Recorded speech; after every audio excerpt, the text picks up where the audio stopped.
శ్రీకాకుళం టీడీపీలో ఇంటి పోరు రచ్చకెక్కింది.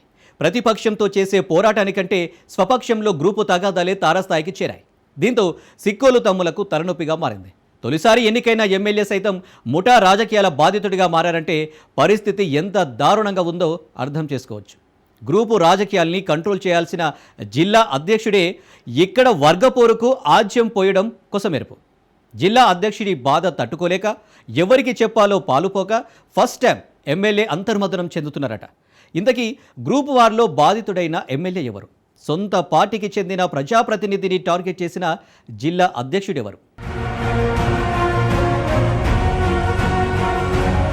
శ్రీకాకుళం జిల్లాలో రాజకీయ చైతన్యం ఉన్న నేతలకు కొదవలేదు. ప్రస్తుతం శ్రీకాకుళంలోని ఏ నియోజకవర్గానికి చెందిన టీడీపీ నాయకులను కదిలించిన వర్గపోరును తట్టుకోలేక గొల్లుమంటున్నారు. ఈ జిల్లాలోని దాదాపు అన్ని నియోజకవర్గాల్లోనూ వెన్నుపోటు రాజకీయాలు ఎక్కువయ్యాయన్న విమర్శలు వినిపిస్తున్నాయి. ఈ కోవలో పాతపట్నం నియోజకవర్గం పేరు ప్రముఖంగా వినిపిస్తోంది. పాతపట్నం నుంచి ఒక సాధారణ కుటుంబానికి చెందిన మామిడి గోవిందరావు ఎమ్మెల్యేగా గెలిచారు. ప్రతిపక్షంలో ఉన్నప్పుడు గోవిందరావు చేసిన సేవా కార్యక్రమాల ద్వారా ప్రజాదరణ పొందడంతో టీడీపీ అధినేత చంద్రబాబు ఆయనకు ఎమ్మెల్యే టికెట్ కేటాయించారు. 2024 సార్వత్రిక ఎన్నికల్లో పాతపట్నం నుంచి పోటీ చేసిన గోవిందరావు అత్యధిక ఓట్ల మెజారిటీతో అసెంబ్లీలోకి అడుగుపెట్టారు. ఈ నేపథ్యంలో ఎమ్మెల్యేగా ప్రజలకు మరింత చేరువై సేవా కార్యక్రమాలతో పాటు నియోజకవర్గాన్ని అన్ని విధాలా అభివృద్ధి చేయాలని గోవిందరావు తాపత్రయపడుతున్నారు.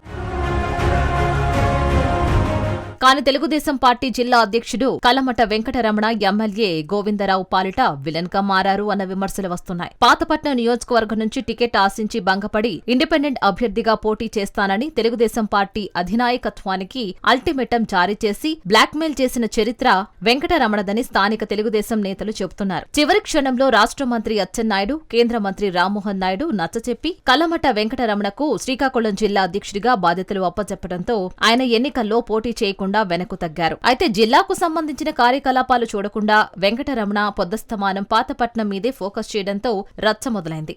ఎమ్మెల్యేగా గెలిచిన మామిడి గోవిందరావును టార్గెట్గా చేసుకుని ఆయనపై తన అనుచరులతో విమర్శలు చేయిస్తూ వెంకటరమణ చిల్లర రాజకీయాలు చేస్తున్నారు అని గోవిందరావు వర్గం ఆరోపిస్తోంది. ఎమ్మెల్యేగా ఏ కార్యక్రమం చేపట్టినా ప్రతిపక్ష వైసీపీ నాయకులు కంటే ముందు వెంకటరమణ బ్యాచ్ విమర్శలు చేస్తోందన్న వాదన వినిపిస్తోంది. తనకు ఎటువంటి సంబంధం లేని ఇసుక ర్యాంపుల వివాదంలో తన పేరును ప్రస్తావించడంతో పాటు ధర్నాలు చేసి తన ఇమేజ్ ను వెంకటరమణ వర్గం డ్యామేజ్ చేయాలనుకుంటోందని ఎమ్మెల్యే గోవిందరావు ఆందోళన చెందుతున్నారు.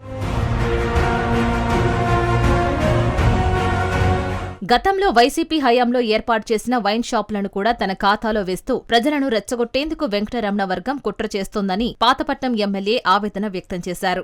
ఎమ్మెల్యే మామిడి గోవిందరావు జిల్లా అధ్యక్షుడి సల్య సారథ్యంపై టీడీపీ అధినేత చంద్రబాబుతో పాటు మంత్రి నారా లోకేష్ కు కూడా ఫిర్యాదు చేశారు. జిల్లా అధ్యక్షుడిగా పార్టీని బలోపేతం చేయాల్సింది పోయి టీడీపీని నిర్వీర్యం చేసే కుట్రలు చేస్తున్నారని కలమట వెంకటరమణపై స్థానిక టీడీపీ నాయకులు దుమ్మెత్తిపోస్తున్నారు. వెంకటరమణ గత చరిత్రను తిరగేస్తే ఆయనకు వైసీపీ తో ఉన్న సంబంధాలు బయటపడతాయని వారు హైకమాండ్ కు ఫిర్యాదు చేశారు. ఈ విషయాలను పరిగణలోకి తీసుకుని అధిష్టానం ఆయనపై చర్యలు తీసుకోవాలని స్థానిక టీడీపీ క్యాడర్ డిమాండ్ చేస్తోంది. ప్రతిపక్ష వైసీపీ నేతలు అధికార పార్టీపై చేసే విమర్శలను జిల్లా అధ్యక్షుడిగా ఉన్న వెంకటరమణ తిప్పికొట్టిన సందర్భాలు చాలా అరుదు. కానీ సొంత పార్టీ ఎమ్మెల్యేను టార్గెట్ చేసేందుకు అధిక సమయం కేటాయిస్తున్న ఇలాంటి నేతలను కొనసాగిస్తే కోలులో టీడీపీ దారుణంగా నష్టపోతుందని కమిటెడ్ తెలుగుదేశం కార్యకర్తలు ఆవేదన వ్యక్తం చేస్తున్నారు. ఇంత రాద్ధాంతం జరుగుతున్న కారణంగా ఇకనైనా టీడీపీ అధిష్టానం పరిస్థితిని చక్కదిద్దే ప్రయత్నం చేస్తుందేమో వేచి చూడాలి.